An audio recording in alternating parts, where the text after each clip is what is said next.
बोलिए सदगुरुदेव की जय। अर्चनी वंदनीय मुद मंगलमय संत समाज, सत्संग प्रेमी बंधुओं एवं श्रद्धा मूर्ति देवियों तथा प्यारे बच्चों,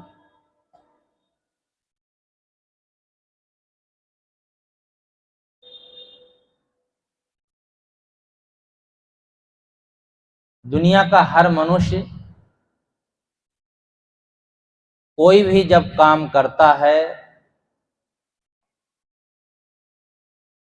तो उस काम में, उस व्यवसाय में लाभ का निश्चय होता है।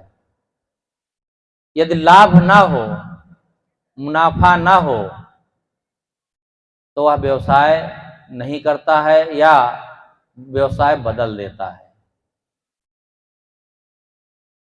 सब जगह यह ध्यान रखता है, लेकिन जीवन के व्यवसाय में यह ध्यान नहीं रखता है। जीवन का व्यवसाय घाटे घाटे में ही चला जा रहा है, फिर भी वो अहंकार गांठे बैठा है कि मैं बहुत बड़ा लाभ कमा रहा हूं, बहुत बड़ा मकान बनाया, कई गाड़ियां हैं, अच्छा बिजनेस है, बाल बच्चे हैं।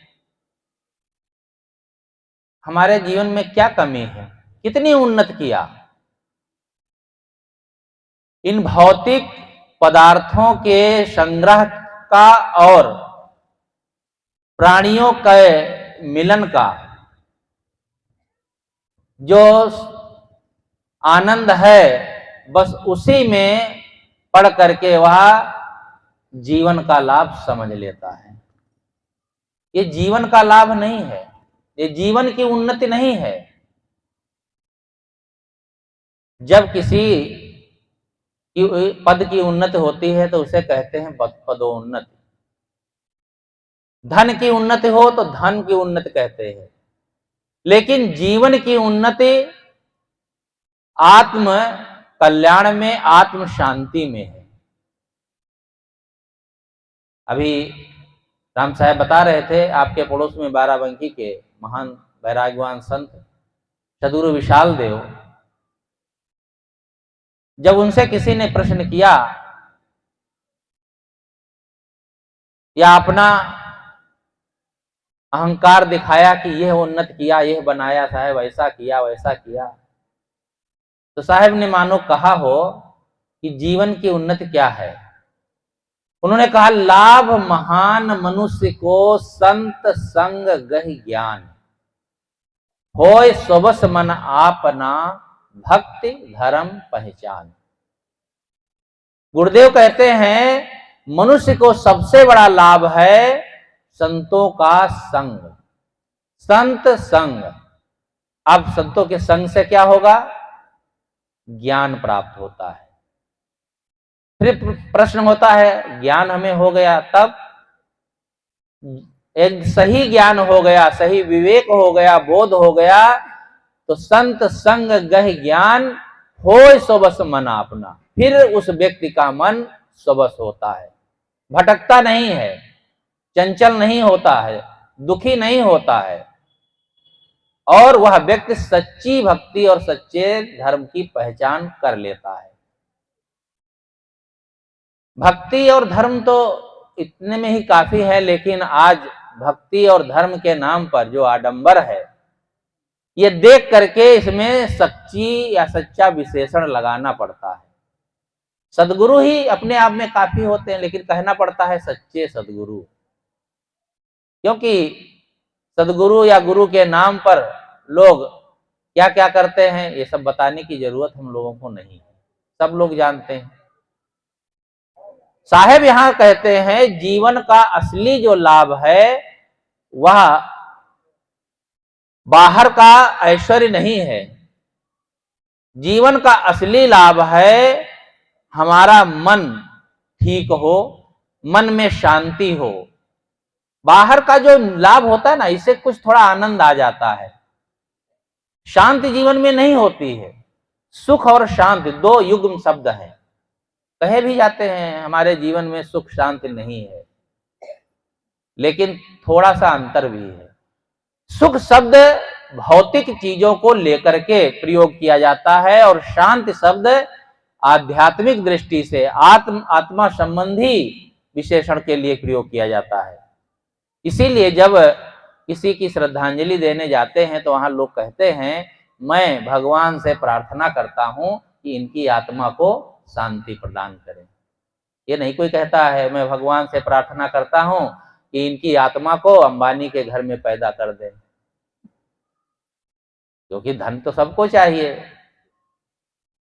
ये सब जानते हैं जीवन का जो परम लक्ष्य है वो शांति है और यह असली लाभ है। व्यवहारिक दृष्टि से यदि लाभ शब्द को उलट करके पढ़ा जाए तो क्या हो जाएगा? भला। जो भला काम करता है, अच्छा काम करता है, ढंग से जीवन जीता है, वह जो ऐसा कार्य करता है उसके द्वारा जो कार्य होता है वह असली लाभ है, यह मुनाफा है।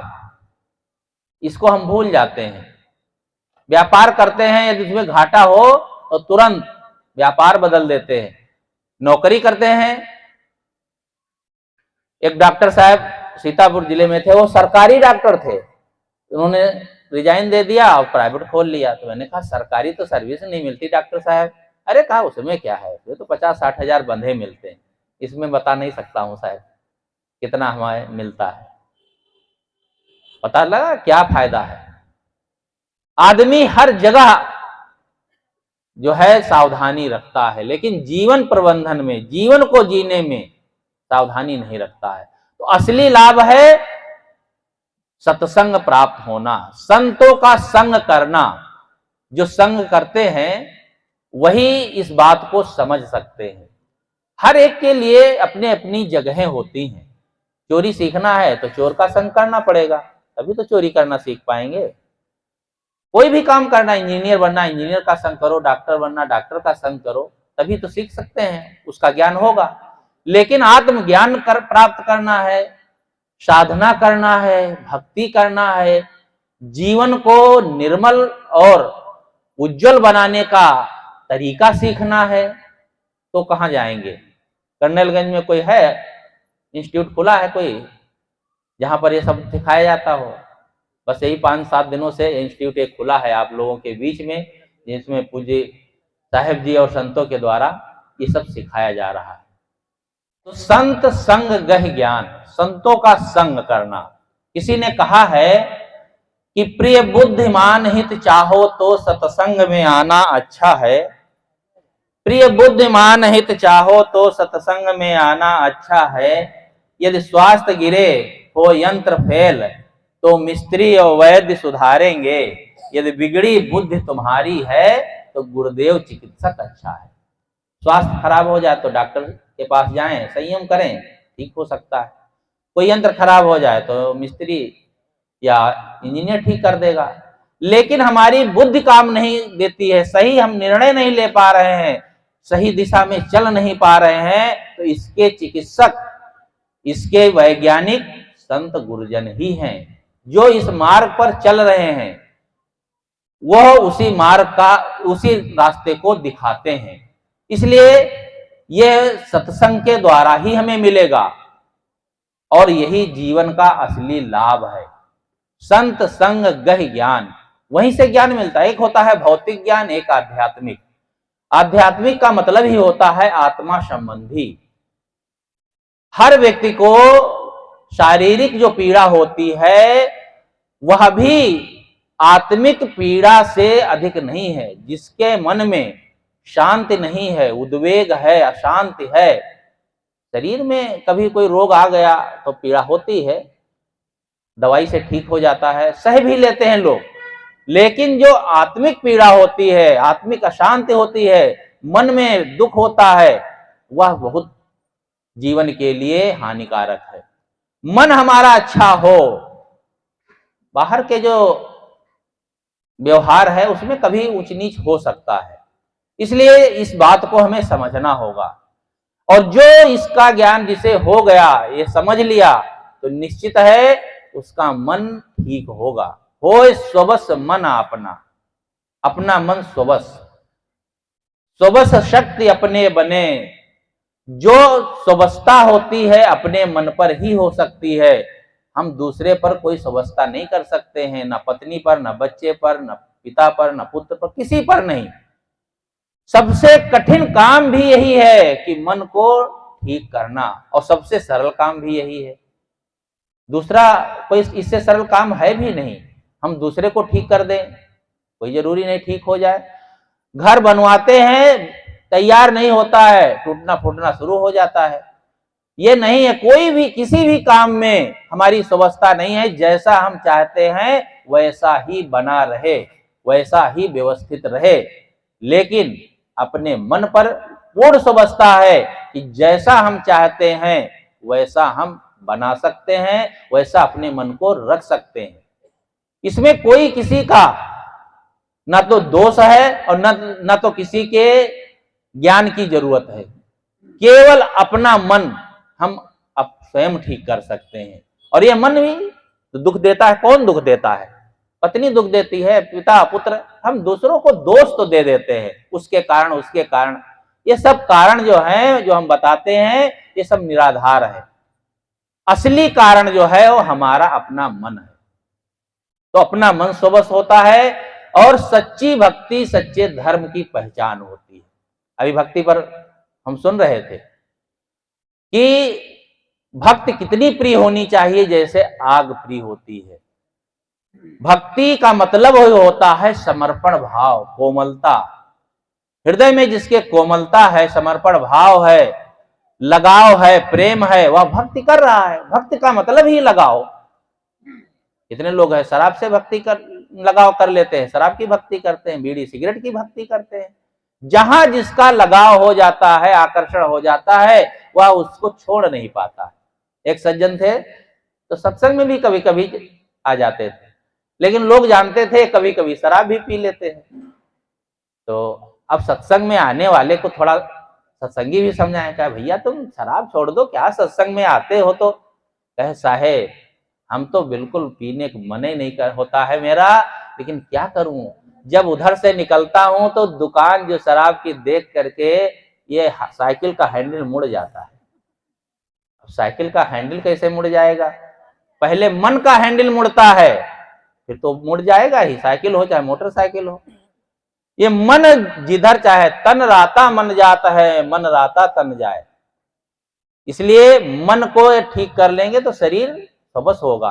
यही भक्ति है। और बाहर की भक्ति, कोई देवी देवता की पूजा करता है, आराधना करता है, मंदिर में जाता है, वो उसका अपना विषय है, जो उसका विचार है। जैसे जिसकी समझ होती वैसा वो भक्ति करता है। कोई कृष्ण की करता है, कोई राम की करता है। लेकिन अपने जीवन को ठीक करने के लिए स्वयं अपने ऊपर ही ध्यान देना होगा। और इसके लिए जीते जागते सद्गुरु संत या वैसे विवेकवान विचारवान भक्त सज्जनों का संग करना होगा। तब जीवन में उन्नति होगी और जीवन अच्छा बनेगा। जब वेदव्यास से किसी ने पूछा भक्ति किसकी करें, किसकी आराधना करें, तो उन्होंने एक सार्वभौमिक बात कही।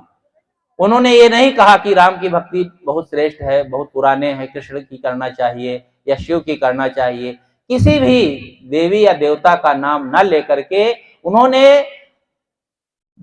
धर्म संप्रदाय मत मजहबों से अलग एक बात कही कि रागाद्वैतम हृदयम वाग दुष्टा नृतादि हिंसादि रहिता काया एतत् ईश्वर पूजनम।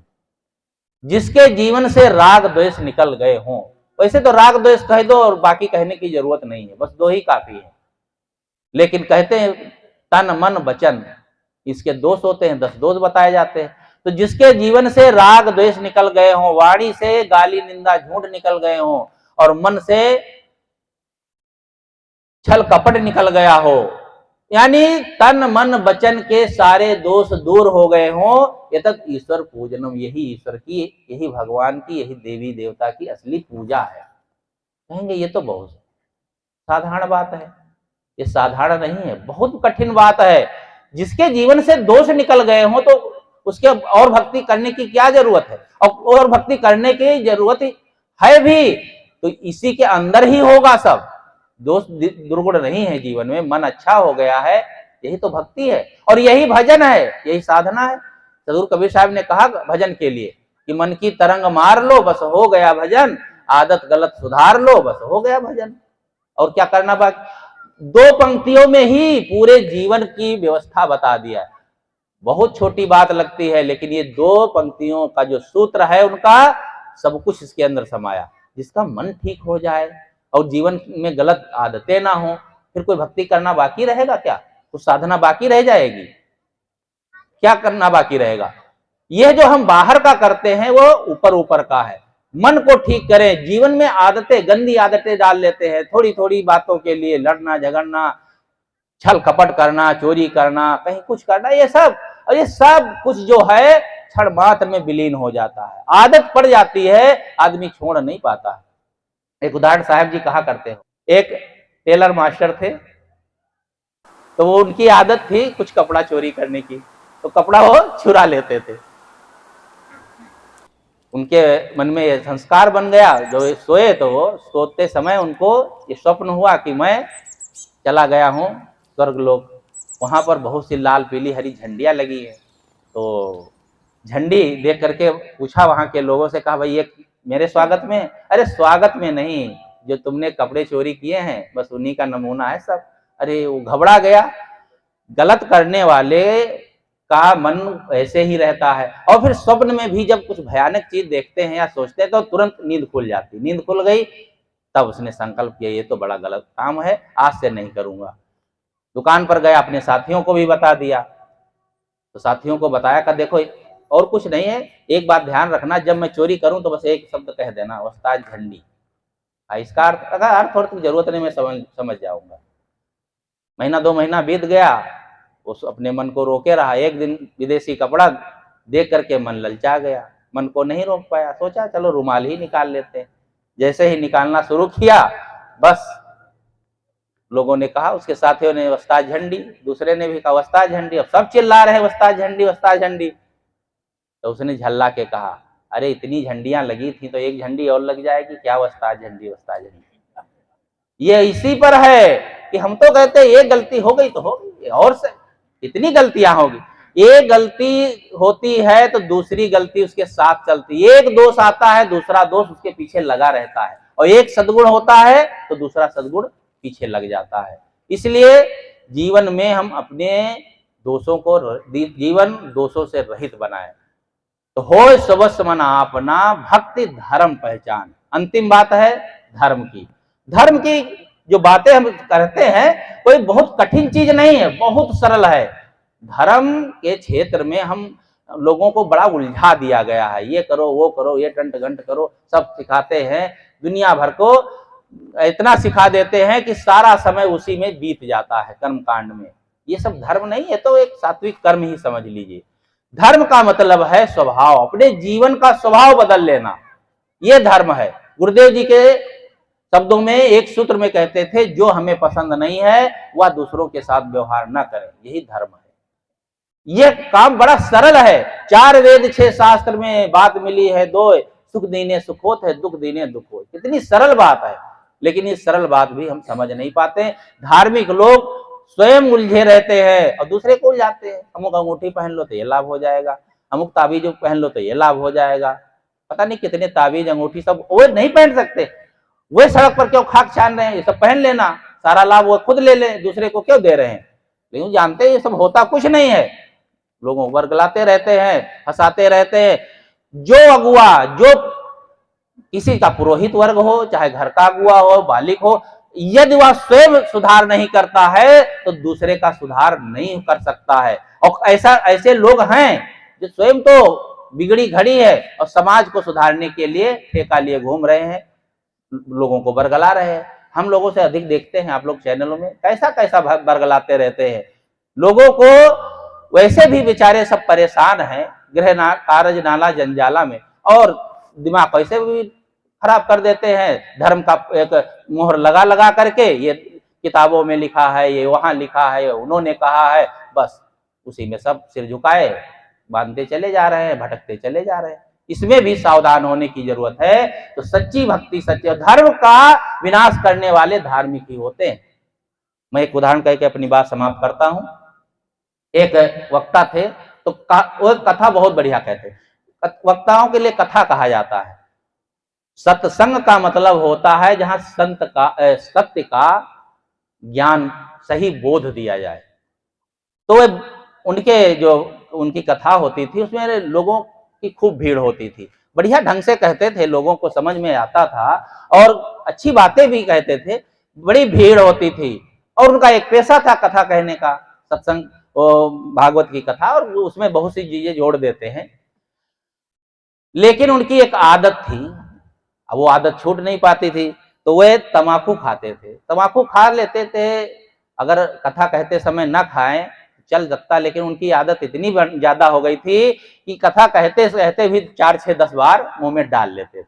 अब मुंह में डालेंगे तमाकू, अरे कोई चीज डालो तो उसमें लार थूक गिरेगा, फिर तमाकू तो गंदी चीज। एक बार उनकी कथा वहीं पास पड़ोस में हो रही थी, उनकी पत्नी भी पहुंच गई, सुना तो सब लोग कहे बहुत बढ़िया कहते हैं भाई, कितनी अच्छी बातें कहते हैं। तो उसमें कुछ 1-2 विवेकी लोगों ने कहा कि देखो बात तो बढ़िया कहते हैं, अच्छी बातें हैं, ठीक है, लेकिन ये अपना सुधार तनिक भी नहीं कर सकते। कथा के बीच में ही बार बार मुंह में तमाकू डालते हैं, गंदी लार थूक की छींटे पुस्तक पर पड़ती हैं, व्यास गद्दी पर पड़ती हैं, ये कितना गंदा है। पत्नी ने जब ये सुना तो उनको खराब लगा। पति की निंदा हो तो कहाँ अच्छा लगेगा, आलोचना हो। घर में आते ही कहा कि देखिए पंडित जी ऐसा करो, ये तमाकू छोड़ दो। कहा क्यों? बताया, कथा में आपकी प्रशंसा तो बहुत लोग कर रहे थे, लेकिन इस बात को लेकर निंदा कर रहे थे, तमाकू खाना ठीक नहीं, लार थूक की छींटे पड़ती हैं पुस्तक पर। तो उन्होंने कहा दो कथा कहो कल से बंद कर दें, लेकिन ये तमाकू नहीं छोड़ पाएंगे क्योंकि बहुत दिनों से खा रहे हैं, छूट नहीं पाएगी। तो कहा देख आलोचना होती। कहा ठीक है, आलोचना जो करते हैं वो आलोचना नहीं करेंगे, बस ठीक है ना, कोई हमको बेवकूफ समझ रखे हो, मैं ऐसी चाल चलूंगा कोई आलोचना नहीं करेगा। तो उनकी पत्नी ने कहा तो फिर ठीक है, फिर तुम तम्बाकू खाओ चाहे गोबर खाओ, कोई बात नहीं, उनको बस प्रशंसा चाहिए। बस गए दूसरे दिन, कहा सज्जनों एवं देवियों, जो व्यास गद्दी पर बैठ करके भगवान का नाम लेता है, भगवान का गुणानुवाद गाता है, उसके मुंह से लार थूक की छींटें नहीं निकलती हैं। आप कोई भ्रम मत करना, उसके मुंह से गंगोत्री के समान पवित्र, गंगा जल के समान, यहाँ की गंगा जल नहीं, हरिद्वार और ऋषिकेश पवित्र हो जाता है जहां भी पड़ जाए। लोग कहें थोड़ा हमारे पर भी थूक देते, हम भी पवित्र हो जाए। बड़े भोले भोले लोग होते हैं ना, बस सिर झुकाए हम मिलाते रहते हैं। एक था बड़ा, वो भी सज्जन, कुछ विवेकी लोग भी हर जगह चले जाते हैं। तो उसने कहा भाई बातें तो बढ़िया कहते थे, ये तो काम गलत है, ये तो जो कह रहे हैं अपने दोषों को छिपाने के लिए उसको गंगोत्री बता रहे हैं, लार थूक की छींटे, वो भी तंबाकू खा करके। कथा खत्म हुई तो पड़ोस में घर था, गया पीस करके एक चूरन लाया सफेद सफेद, और कहा पंडित जी थोड़ा सा ग्रहण कर लीजिए प्रसाद। कहा क्या है? अरे गरीब आदमी हूँ, क्या ला सकता हूँ। उसने सोचा कुछ मिश्री वगैरह होगा, बड़ी चुटकी भरा मुंह में डाला तो खराब हो गया, क्या दे दिया। अरे कहा क्या बताऊं, गरीब आदमी हूँ, मेरे पिता भी गरीब, मेरे बाबा भी गरीब, दादी गरीब, मतलब गरीबी सनातन से चली आ रही। मेरे पिताजी मर गए, मेरी दादा मर गए, मेरी दादी मर गई, आज तक उनकी हड्डियों को ना गंगा सागर ले जा पाया, ना प्रयाग ले जा पाया। आज जब मुझे पता चला हमारे गांव में ही गंगोत्री आ गई है, तो क्यों ना अपने पुरखों को तार लें। यही मन में हुआ, तो वही उनके हड्डियां रखी थी, वो पीस करके। अरे कहा तूने मेरी सारी क्रिया भ्रष्ट कर दी। कहने नहीं, कुछ नहीं किया, मैं तो गंगोत्री में डाला हूं ना। बस उसी दिन से उनको वितृष्णा हुई, वह सब छोड़ छाड़ दिए। ये हमारी समझ कैसी है, हम आगे आगे चलते हैं, अगुआ जैसा होता है वैसे पीछे के लोग होते हैं, चाहे समाज का हो, घर का हो। अभी हम सब सुन रहे थे साहब लोगों से कि यदि दूसरे का सुधार चाहते हैं तो पहले अपना सुधार करें। सदगुरु विशाल देव ने इस साखी में कहा कि लाभ महान मनुष्य को संत संग गह ज्ञान, होए सब समन आपना भक्ति धर्म पहचान। बहुत ही सरल ढंग से साहब हमको इसमें जीवन जीने के लिए बताते हैं, और कहीं भी हम ना भटके इसका भी हमें ज्ञान प्रदान करते हैं। मैं अपनी बात और अधिकता बढ़ाकर यहीं पर समाप्त करता हूँ। बोलिए सदगुरु देव की जय।